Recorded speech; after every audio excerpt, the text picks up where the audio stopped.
Alors, c'est vraiment un plaisir pour nous d'être là ce matin, mon épouse et moi. Alors, j'aimerais vous inviter à tourner dans Apocalypse chapitre 11.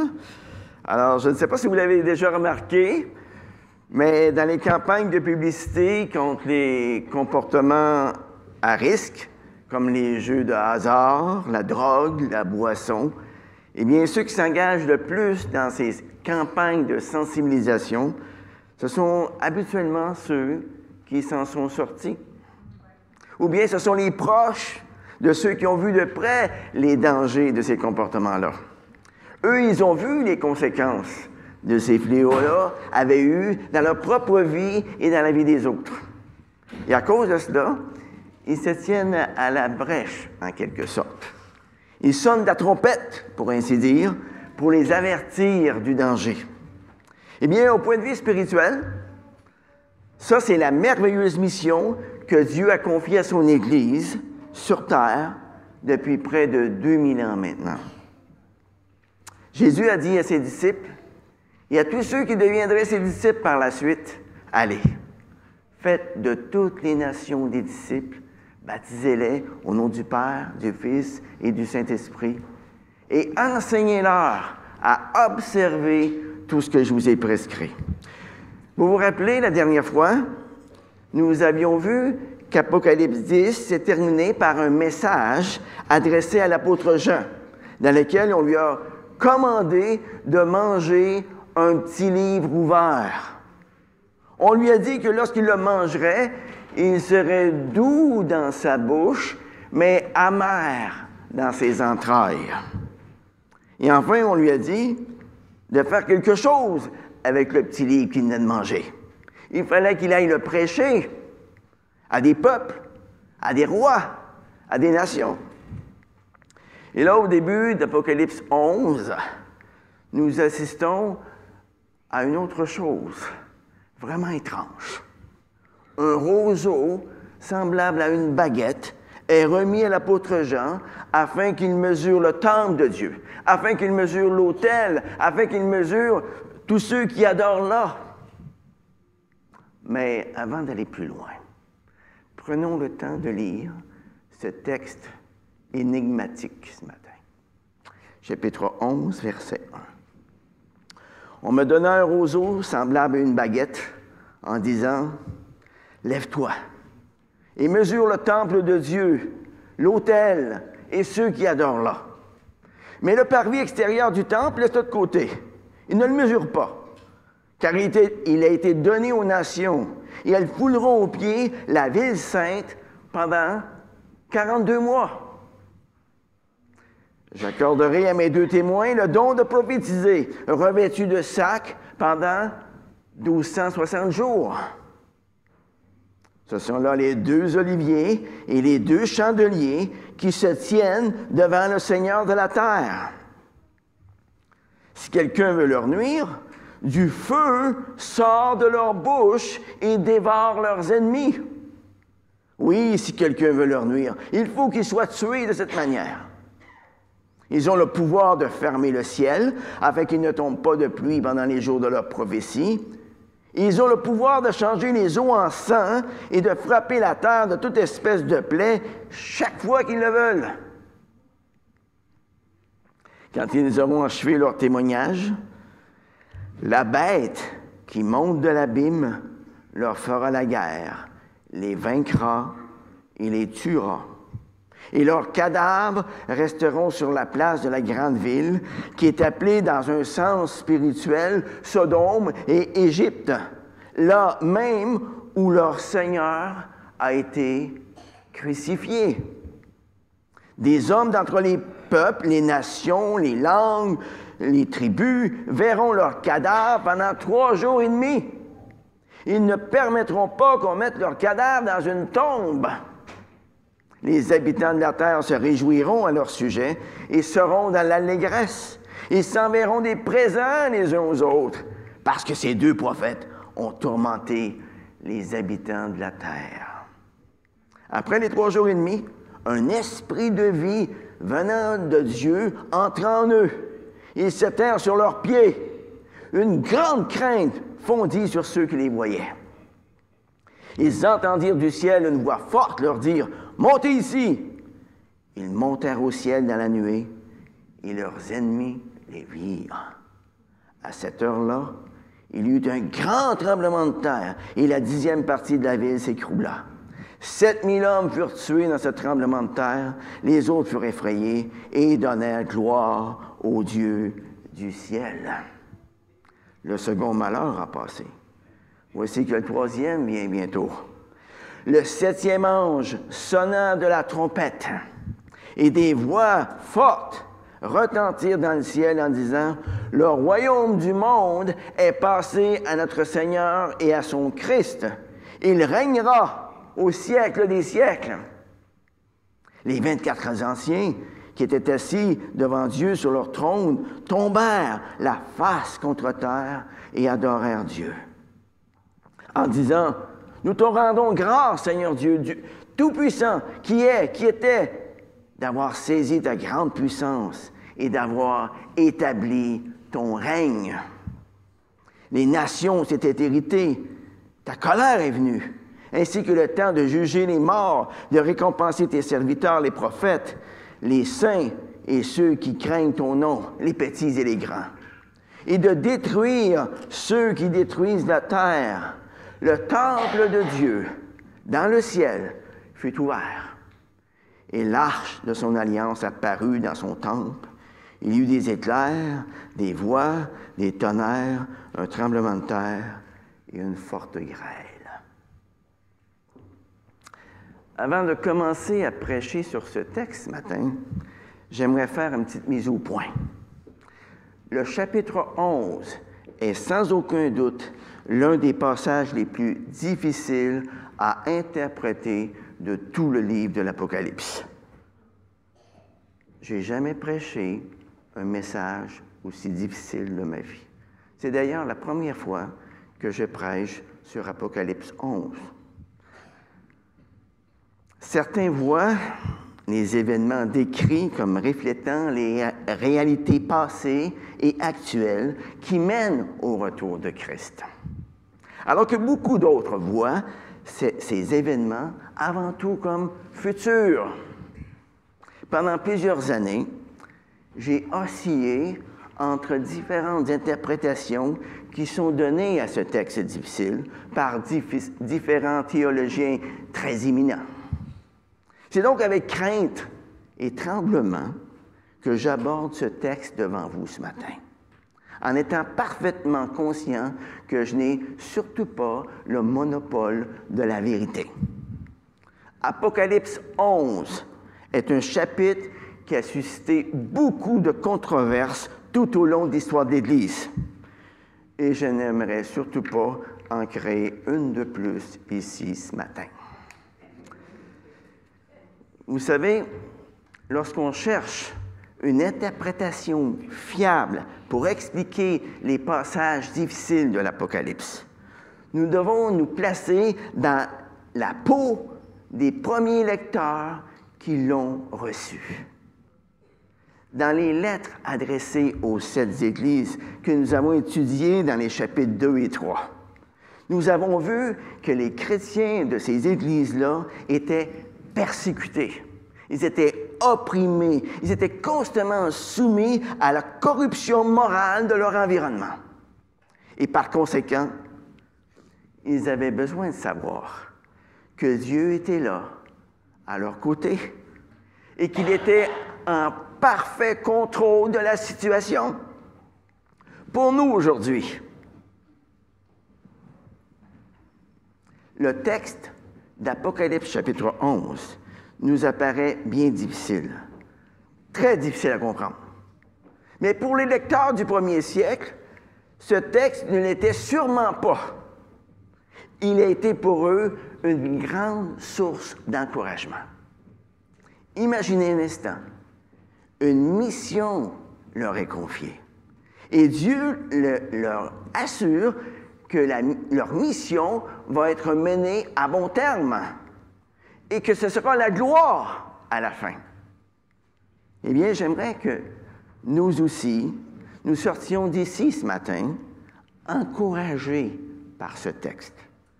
car Dieu l'a aussi écrit pour nous, afin de nous inciter à persévérer quoi qu'il en coûte. Mais avant d'être encouragés par un texte aussi énigmatique, nous avons besoin de comprendre ce qui y est écrit. En lisant Apocalypse chapitre 11, il y a tout un paquet de questions très importantes qui nous viennent à l'esprit. Et en répondant à 5 d'entre elles, essayons de discerner l'encouragement que Dieu veut nous donner ce matin. Première question importante. De quel temple parle-t-on lorsqu'on parle du temple de Dieu? Dans les versets 1 et 2. On me donnait un roseau semblable à une baguette en disant « Lève-toi, mesure le temple de Dieu, l'autel et ceux qui adorent là. » D'emblée, on peut tout de suite dire qu'il ne s'agit pas du temple de Jérusalem, car il avait déjà été détruit par les Romains en l'an 70 de notre ère. Ce temple était en ruine à l'époque où le livre de l'Apocalypse a été écrit. Alors, pour bien répondre à cette question, il faut se demander ce que représentait le temple de Dieu à la fin du 1er siècle, à l'époque de l'apôtre Jean. Déjà, près de 40 ans plus tôt, l'apôtre Paul avait écrit que ce sont les véritables croyants qui sont le temple de Dieu. Dans 1 Corinthiens chapitre 3, verset 16, il déclare aux chrétiens qui habitaient la ville de Corinthe, « Ne savez-vous pas que vous êtes le temple de Dieu et que l'Esprit de Dieu habite en vous? » Mais là, il y a une autre question qui se pose. Si ce sont les véritables croyants qui sont le temple de Dieu, alors comment pouvons-nous les mesurer? Et dans ce contexte, peut-on vraiment les mesurer avec un roseau semblable à une baguette?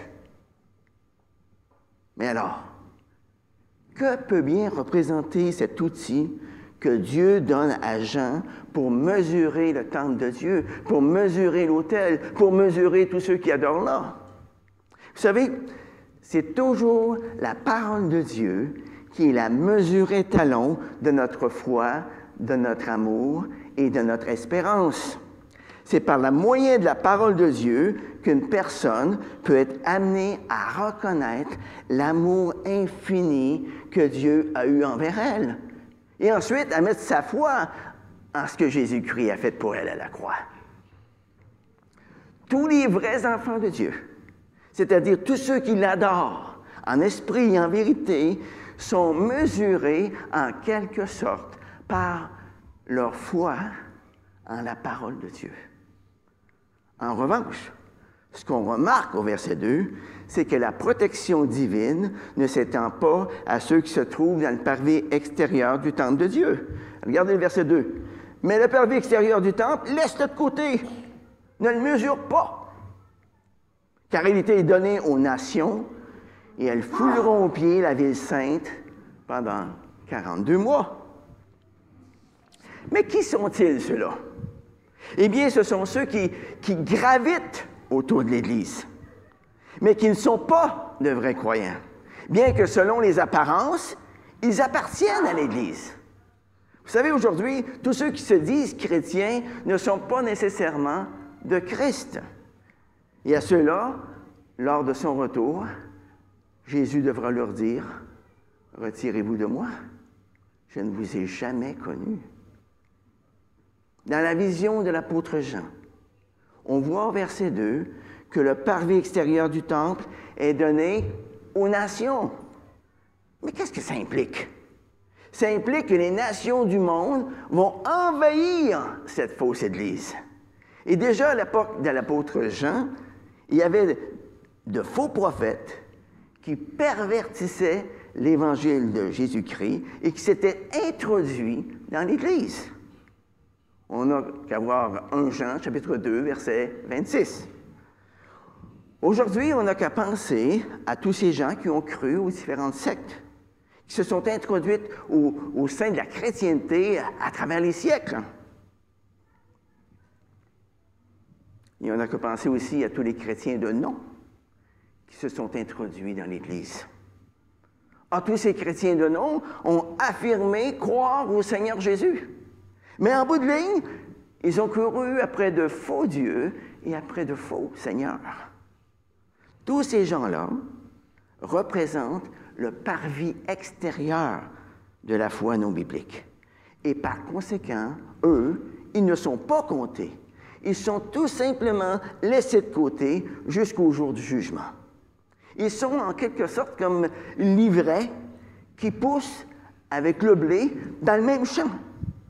Mais à la récolte, le blé est engrangé, mais l'ivraie est brûlée. Et voilà pourquoi le parvis extérieur n'a pas besoin d'être mesuré. Ils ne font tout simplement pas partie de l'Église de Jésus-Christ. Le verset 2 nous dit que le parvis extérieur du temple a été donné aux nations. Et elles fouleront aux pieds la ville sainte pendant 42 mois. Mais comment interpréter ce 42 mois? Le verset 2 nous dit que 42 mois est le temps qui a été donné aux nations.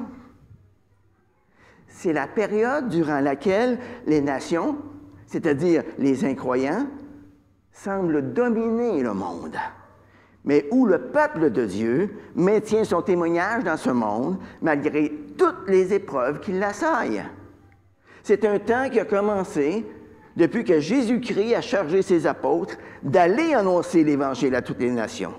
Et ce temps des nations durera aussi longtemps que subsistera ce monde, nous dit Jésus dans Luc, chapitre 21, versets 24 à 27. Et pendant tout ce temps, des gens de toute nation, de toute langue, de tout peuple vont se convertir à l'Évangile.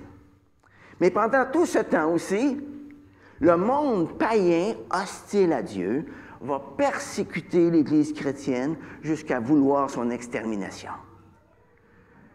Puis nous arrivons à l'une des visions les plus étonnantes, les plus controversées du livre de l'Apocalypse, celle des deux témoins qui se trouvent dans les versets 3 à 14. Et ceci nous amène à la deuxième question importante. Qui sont ces deux témoins? Regardez les versets 3 et 4. « J'accorderai à mes deux témoins le don de prophétiser, revêtus de sacs pendant 1260 jours. » Ce sont là les deux oliviers et les deux chandeliers qui se tiennent devant le Seigneur de la terre. Premièrement, nous voyons au verset 3 que les deux témoins sont revêtus de sacs. Ça, ce sont les signes visibles de leur repentance. Vous remarquerez aussi qu'ils ne font pas simplement que prêcher la repentance. Ils la vivent. Et pendant combien de temps? 1260 jours. Ou si on veut, 42 mois. Ou si on veut, un temps, 2 temps, la moitié d'un temps. Ou si on veut, 3 ans et demi. Hein? C'est une période qui a pour seule raison d'être de prêcher l'Évangile aux nations parce que Dieu veut sauver des gens de toute tribu, de toute langue, de tout peuple et de toute nation. Nous devons reconnaître aussi qu'il y a un lien intéressant concernant la nécessité d'avoir deux témoins. Vous savez, dans la Bible, deux témoins, ça, c'est ce qui était nécessaire pour établir un témoignage authentique, un témoignage véridique. Et c'est pour ça qu'au verset 4, nous avons deux témoins. Un passage de l'Ancien Testament nous dit, dans Deutéronome, chapitre 19, verset 15, que la déposition d'un seul témoin ne suffira pas pour établir la culpabilité d'un homme accusé d'un crime, d'un délit ou d'une faute, quelle qu'elle soit. On ne pourra instruire l'affaire qu'après avoir entendu les déclarations de 2 ou 3 témoins. Et ce principe du témoignage de 2 témoins est réutilisé à maintes reprises dans le Nouveau Testament. Étant donné que l'identification des 2 témoins n'est pas directement indiquée par le texte, les théologiens et les chrétiens, de manière générale, ont élaboré plusieurs théories. Par exemple, certains pensent qu'il s'agit d'Élie et d'Hénoch, qui n'ont pas connu la mort ici-bas, car ils ont été enlevés au ciel. D'autres pensent qu'il s'agit d'Élie et de Moïse, puisque les pouvoirs décrits dans Apocalypse chapitre 11, versets 5 et 6, qu'on va lire bientôt, correspondent exactement aux pouvoirs miraculeux qu'Élie et Moïse avaient eus autrefois. Le problème avec ces 2 théories, c'est la réponse que Jésus donne à ses disciples dans Matthieu chapitre 17, versets 10 à 13. Lorsque les disciples lui posèrent la question, « Pourquoi donc les scribes disent-ils qu'Élie doit venir d'abord? » Jésus leur a répondu, « Il est vrai qu'Élie vient rétablir toutes choses, mais je vous dis qu'Élie est déjà venu, qu'ils ne l'ont pas reconnu et qu'ils l'ont traité comme ils ont voulu. De même, le Fils de l'homme va souffrir de leur part. » Les disciples comprirent alors qu'il leur parlait de Jean-Baptiste. D'autres théologiens pensent que les 2 témoins symbolisent l'Ancien Testament et le Nouveau Testament. Le problème avec cette théorie, c'est que le texte d'Apocalypse 11 nous parle bel et bien de personnes en chair et en os qui vont devoir mourir à cause de leur témoignage. Mais alors, que dit vraiment Apocalypse 11 sur ces 2 témoins? D'abord, nous devons nous rappeler que lorsque l'apôtre Jean reçoit ces informations, on ne lui dit pas directement qui sont les 2 témoins, mais on lui laisse quand même un indice important au verset 4. Ces 2 témoins sont les 2 oliviers et les 2 chandeliers qui se tiennent devant le Seigneur de la terre. Et qui représente les 2 oliviers dans le Nouveau Testament? Eh bien, selon Romains, chapitre 11, verset 13 et verset 17, les 2 oliviers représentent les chrétiens juifs qui proviennent de l'olivier franc et les chrétiens non-juifs qui proviennent de l'olivier sauvage qui a été greffé sur l'olivier franc. Ainsi, les 2 oliviers ne désignent pas seulement 2 personnes, mais ils représentent tout un groupe de personnes. Et maintenant, que représentent les 2 chandeliers d'Apocalypse chapitre 11? L'interprétation des chandeliers nous est donnée directement par Jésus dans Apocalypse chapitre 1, verset 20, où il dit, quant au mystère des 7 chandeliers d'or, les 7 chandeliers sont les 7 églises. Les chandeliers représentent des églises qui elles-mêmes représentent des communautés de croyants.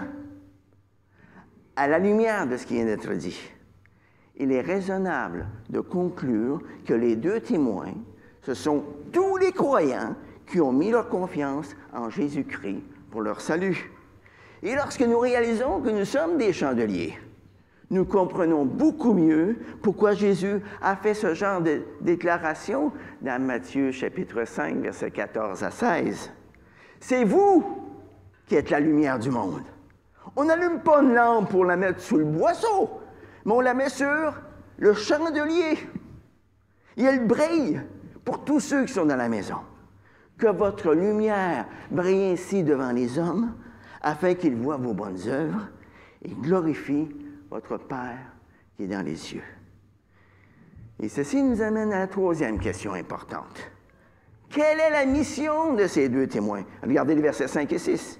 Si quelqu'un veut leur nuire, du feu sort de leur bouche et dévore leurs ennemis. Ou si quelqu'un veut leur nuire, il faut qu'il soit tué de cette manière. Ils ont le pouvoir de fermer le ciel afin qu'il ne tombe pas de pluie pendant les jours de leur prophétie. Ils ont le pouvoir de changer les eaux en sang et de frapper la terre de toute espèce de plaie chaque fois qu'ils le veulent. Les versets 5 et 6 affirment qu'ils sont revêtus de l'autorité qui était celle des prophètes de l'Ancien Testament. Par exemple, revêtus de cette autorité, Élie a fermé le ciel pour qu'il refuse la pluie et la rosée du ciel. On voit ça dans 1 Roi, chapitre 17, verset 1. Il a même fait descendre le feu du ciel sur ceux qui venaient pour l'arrêter. On voit ça dans 2 Rois, chapitre 1, verset 9 à 12. Et revêtu de la même autorité, Moïse a transformé en sang les eaux du Nil et frappa l'Égypte de nombreuses plaies dans Exode chapitre 7 jusqu'à 12. Jésus a revêtu ses apôtres de cette même autorité lorsqu'il les a envoyés évangéliser le monde. Il leur a donné le pouvoir de guérir les malades, de ressusciter les morts, de purifier les lépreux, de chasser les démons. Matthieu chapitre 10, verset 7. Mais force est de constater que les prophètes de l'Ancien Testament et les apôtres avaient le pouvoir d'opérer des prodiges que les prédicateurs d'aujourd'hui n'ont manifestement plus. En tout cas, pas d'une façon aussi spectaculaire. C'est important de se rappeler, une fois de plus, que nous avons affaire ici, dans l'Apocalypse, à des visions qui véhiculent un message, qui recourent à des termes et à des réalités de l'Ancien Testament et du Nouveau Testament. Mais ce qui est encore plus important de se rappeler, c'est que les prédicateurs de l'Évangile sont envoyés par le même Dieu. Ils sont chargés du même message que les prophètes de l'Ancien Testament et des apôtres du Nouveau Testament, qui disaient « Repentez-vous, repentez-vous, repentez-vous. » C'est d'ailleurs ce que Jésus va dire à ses disciples, dans Actes chapitre 1, verset 8. « Et vous recevrez une puissance, celle du Saint-Esprit survenant sur vous, et vous serez mes témoins à Jérusalem, dans la Judée, dans la Samarie, et jusqu'aux extrémités de la terre. » Ça, c'est nous, les amis. Nous sommes aux extrémités de la terre. Voilà leur mission. Présenter la parole de Dieu sans faire aucun compromis. Présenter la parole de Dieu en comptant uniquement sur la puissance du Saint-Esprit qui est en eux pour le faire. Présenter la parole de Dieu en imitant l'amour sacrificiel de l'agneau qui ne consiste pas à tuer ses ennemis, mais à mourir par amour pour eux. Et tout comme Moïse avait été appelé à témoigner devant le Pharaon, tout comme Élie avait été appelé à témoigner devant le roi Akab et sa femme Jézabel, eh bien, les lecteurs de l'Apocalypse des 20 derniers siècles ont été appelés, eux aussi, à témoigner face à des régimes hostiles, meurtriers. Et ceci nous amène à la 4e question importante qui ressort de ce texte. Quel accueil reçoivent-ils de la part des nations? Bien, regardons d'abord le verset 7. Quand ils auront achevé leur témoignage, la bête qui monte de l'abîme leur fera la guerre, les vaincra et les tuera. Depuis les tout débuts de l'Église, la parole de Dieu a été puissamment proclamée par les disciples de Jésus. Et ceci a fait en sorte que le monde les a combattus avec une animosité toujours plus grande. Pourquoi? parce que le monde est naturellement hostile à Dieu et à l'Évangile. Dans Jean, chapitre 3, verset 19, Jésus a dit, « Les hommes préfèrent les ténèbres à la lumière parce que leurs œuvres sont mauvaises. » Le verset 7 nous dit que la bête qui monte de l'abîme leur fera la guerre, les vaincra et les tuera. Soulignons tout de suite qu'on n'a pas besoin de déclencher une guerre pour tuer seulement 2 personnes. Il suffit de les tuer, puis le tour est joué. Hein? Cette expression « faire la guerre » aux 2 témoins montre bel et bien qu'il ne s'agit pas simplement de 2 personnes, mais d'un grand nombre de personnes. La mort des 2 témoins par l'attaque de la bête est une image du monde et de Satan qui attaque l'Église pour la faire taire.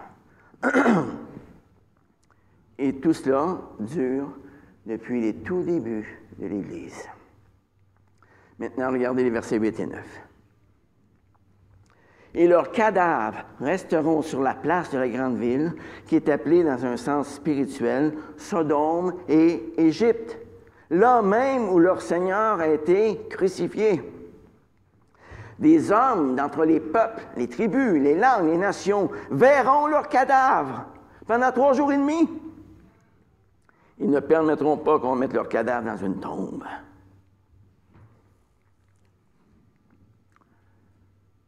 Leurs cadavres sont privés de sépulture. C'est ce qu'on voit ici. Et comme leur Seigneur, ils vont être maltraités de la même manière dans cette ville symbolique qui représente en fait toutes les villes antichrétiennes. Dans l'Ancienne Alliance, cette ville nous rappelle l'immoralité de Sodome, le symbole de tous les vices. Elle nous rappelle aussi l'Égypte, le tyran du peuple de Dieu à l'époque de Moïse. Et elle nous rappelle aussi la Jérusalem terrestre, où leur Seigneur Jésus a été crucifié. Mais aujourd'hui, cette ville de l'impiété est partout où des hommes se révoltent contre Dieu et écoutent la voix de Satan. Merci, ma sœur.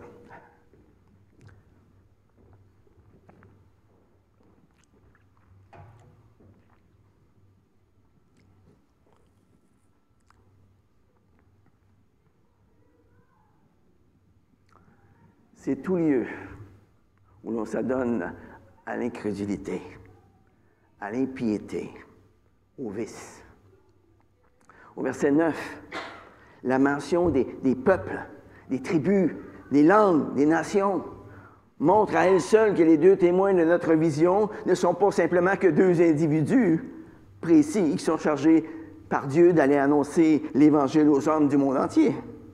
Mais ils représentent bel et bien tous les prédicateurs de l'Évangile, persécutés partout dans le monde.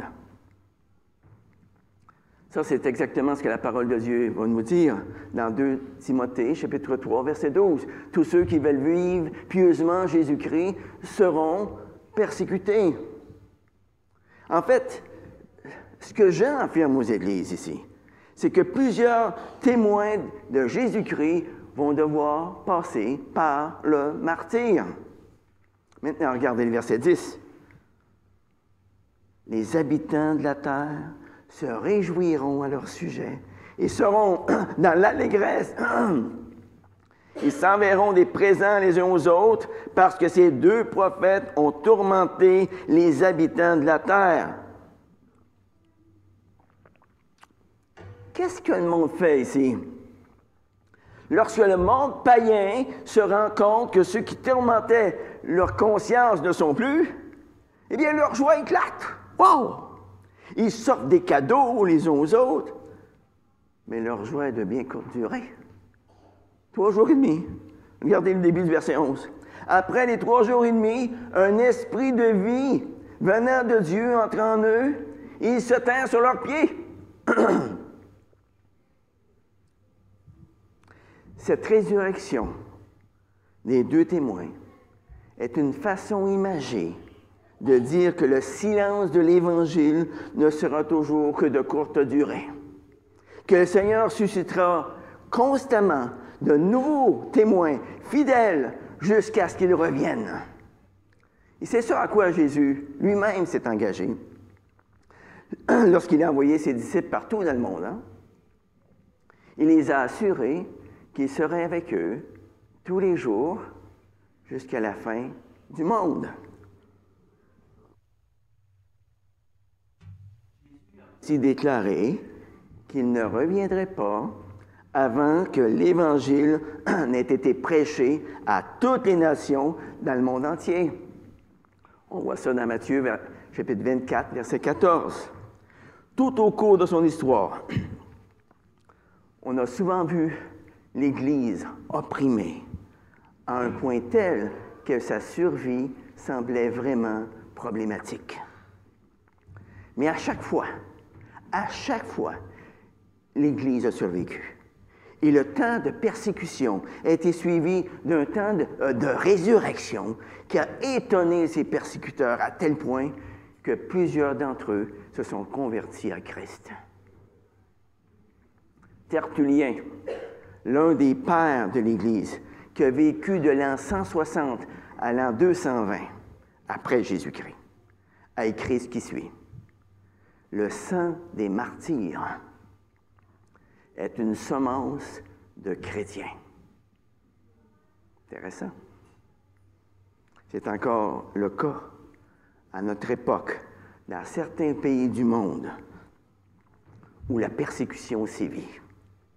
L'Église s'y développe et s'y multiplie plus que dans les pays où elle jouit de la liberté, où elle jouit de la paix.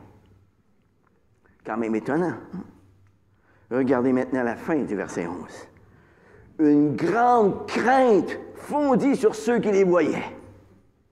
Ceux qui se réjouissaient de la mort des deux témoins sont maintenant remplis de crainte. Et regardez à la fin du verset 13, ils donnèrent gloire au Dieu du ciel. Dans Philippiens chapitre 2, versets 9 à 11, l'apôtre Paul a prédit cet événement. C'est pourquoi Dieu l'a souverainement élevé. Il lui a donné le nom qui est au-dessus de tout nom, afin qu'au nom de Jésus, tout genou fléchisse dans les cieux et sur la terre et sous la terre, et que toute langue confesse que Jésus-Christ est Seigneur à la droite de Dieu le Père. Et ceci nous amène à la 5e question importante. Quelle est la récompense accordée aux vainqueurs de la part du Seigneur? Première récompense, à l'exemple de Jésus-Christ. Eh bien, on voit tout d'abord au verset 11 et 12 que les témoins de Jésus-Christ sont eux aussi élevés au ciel à l'appel d'une voix forte qui est manifestement celle de Dieu. Deuxième récompense. En réponse au témoignage fidèle et courageux de son peuple, remarquez ce qui arrive à la toute fin.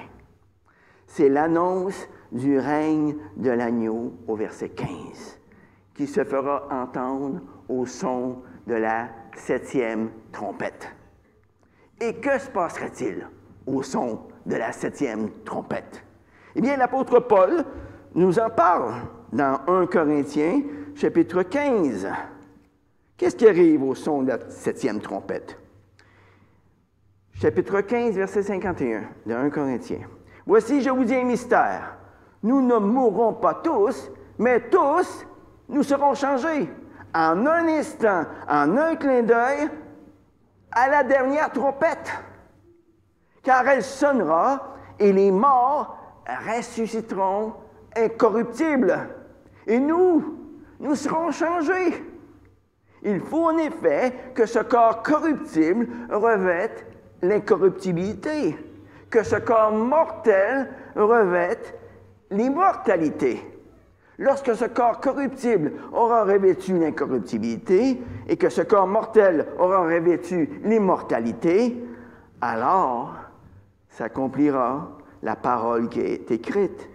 la mort a été engloutie dans la victoire. Ô mort, où est ta victoire? Ô mort, où est ton aiguillon?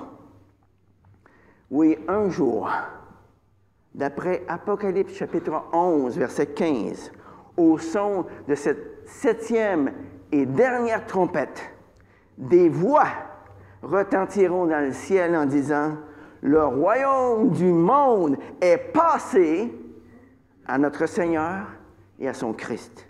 Il régnera au siècle des siècles. » C'est d'ailleurs ce texte qui a inspiré le célèbre auteur Handel dans sa version du Messie que l'on connaît tous, le célèbre Alléluia. Et pourquoi? Eh bien, parce qu'il y a de quoi célébrer, les amis. Il y a ici la promesse de la consolation. Il n'y a plus de place pour les larmes. Les larmes de tous nos yeux vont être essuyées à ce moment-là. Et que font les 24 anciens qui sont assis devant Dieu, sur leur trône, au verset 16 et 17? Eh bien, ils tombent la face contre terre. Ils adorent Dieu dans un débordement de reconnaissance envers lui. Ils adorent Dieu en disant « Nous te rendons grâce, Seigneur Dieu, Tout-Puissant, qui est et qui était, d'avoir saisi ta grande puissance et d'avoir établi ton règne. » Remarquez ici quelque chose d'intéressant. On ne dit plus qui est, qui était et qui vient, comme dans Apocalypse chapitre 1, verset 4, ou dans Apocalypse chapitre 4, verset 8. On ne dit plus « et qui vient », car au son de la 7e trompette, nous n'aurons plus à l'attendre. La promesse de sa venue sera déjà accomplie, et la prière de l'Église aura été exaucée. Les amis, dans toute cette histoire de ce livre grandiose, si nous sommes chrétiens, nous avons un rôle à jouer. Et la souveraineté de Dieu n'efface pas notre responsabilité face à un monde qui se perd. Face à un monde qui se perd, l'action du peuple de Dieu doit se manifester dans 3 domaines particuliers: la prière, le témoignage et la souffrance. Où en sommes-nous rendus dans notre communion avec Dieu? Vous savez, notre foi se mesure à l'intensité de notre vie de prière. Si nous sommes conscients de notre incapacité à faire quoi que ce soit par nous-mêmes, on est bien obligé de prier, pas vrai? Mais si nous pensons qu'on peut faire les choses par nous-mêmes, on ne priera tout simplement pas. Où en sommes-nous dans notre témoignage chrétien? Être témoin de Jésus-Christ dans ce monde perdu, ce n'est pas le rôle des spécialistes. Ce n'est pas le rôle non plus de quelques illuminés qui parlent toujours de leur foi. En fait, c'est le rôle de nous tous qui réclamons être chrétiens. Tout au long de l'histoire de l'humanité, Dieu a mis à part son peuple. Il l'a envoyé dans le monde afin d'appeler les pécheurs à se repentir. Les amis, aujourd'hui, c'est congé. C'est dimanche. Mais demain, la vraie semaine commence. Et là, la question se pose. Qu'est-ce qu'on a en tête pour lundi et pour tous les autres jours de la semaine? Les travaux à finir? Nos déplacements pour aller travailler? Les personnes à voir? Les courses à faire? Les dossiers qui s'entassent et qui s'entassent sur notre bureau? Notre apparence physique? Alors, je ne dis pas que ces choses-là ne sont pas importantes, là. Mais lorsque nous faisons toutes ces choses, est-ce que les gens autour de nous voient que nous vivons en étant conscients de la présence de Dieu en nous? Est-ce qu'ils voient que nous faisons confiance en Dieu en toutes choses? Où en sommes-nous dans notre témoignage chrétien, dans notre vie de tous les jours? Sommes-nous surpris si notre témoignage fidèle à Jésus-Christ a un coût qui est bel et bien réel et qui implique de la souffrance. Vous savez, dans notre société d'aujourd'hui, les chrétiens n'ont pas toujours bonne presse. Hein? Les chrétiens, eh bien oui, on peut s'en moquer très facilement. Règle générale, le monde n'a pas beaucoup de problèmes avec ça. Bon, est-ce que c'est agréable de subir la moquerie? Non. Mais dites-vous bien une chose, les serviteurs ne sont pas plus grands que leur maître. En fait, Jésus a subi, durant son ministère terrestre, beaucoup de mépris, beaucoup de moqueries, par amour pour nous. Et Jésus ne manquera pas de se servir de notre amour pour lui pour établir son règne final. Regardez maintenant les versets 18 et 19. Les nations s'étaient irritées, ta colère est venue, ainsi que le temps de juger les morts, de récompenser tes serviteurs, les prophètes, les saints et ceux qui craignent ton nom, les petits et les grands, et de détruire ceux qui détruisent la terre. Le temple de Dieu dans le ciel fut ouvert, et l'arche de son alliance apparut dans son temple. Il y eut des éclairs, des voix, des tonnerres, un tremblement de terre et une forte grêle. Le moment est venu de détruire ceux qui détruisent la terre. Le royaume de ce monde est remplacé ici par le royaume de notre Seigneur Jésus-Christ. Lorsque Jésus-Christ reviendra, les bénédictions seront déversées sur les rachetés. Mais le jugement éternel sera déversé sur tous ceux qui l'auront rejeté. Ah, le retour du Seigneur sera tellement impressionnant qu'on pourrait finir par se dire « Wow! Wow! Je n'ai plus qu'à l'attendre. » Anticiper le spectacle qui s'en vient. Voyez-vous ici le danger de la passivité?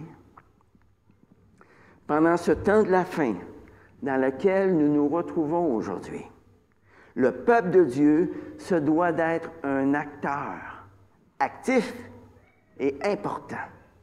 À chaque jour dans ce monde, nous avons à nous identifier à Jésus, à être ses fidèles témoins devant le monde qui s'en va à la perdition. Oui, à chaque jour, soyons prêts à nous défendre contre quiconque nous demande la raison de l'espérance qui est en nous, avec douceur, avec crainte, en ayant une bonne conscience, afin que là, même où l'on nous calomnie, ceux qui diffament notre bonne conduite en Christ soient confondus. Oui, que notre lumière brille devant les hommes, afin qu'ils voient le bien que nous faisons et qu'ils en attribuent la gloire à notre Père céleste. Prions. Père éternel, nous voulons te remercier ce matin, car tu nous as choisis. Tu nous as placés du côté des vainqueurs. Merci pour la merveilleuse mission que tu nous confies d'aller annoncer au monde qui nous entoure ton merveilleux évangile. Merci pour ton Saint-Esprit qui nous donne la puissance d'aller parler de toi, malgré l'opposition, malgré les colibets, malgré la persécution. Seigneur Jésus, tu nous appelles à suivre tes pas. Et pour ce faire, nous comptons sur toi à chaque jour. Seigneur, marche devant nous. Marche devant nous face à nos luttes. Rassure-nous face à nos doutes. Seigneur, remplis nos cœurs de compassion envers les perdus. Que les gens qui nous environnent voient en nous une main ouverte pour les aider. Mais surtout, Seigneur, que nous puissions être trouvés devant toi plus que vainqueurs au son de la 7e trompette. Amen.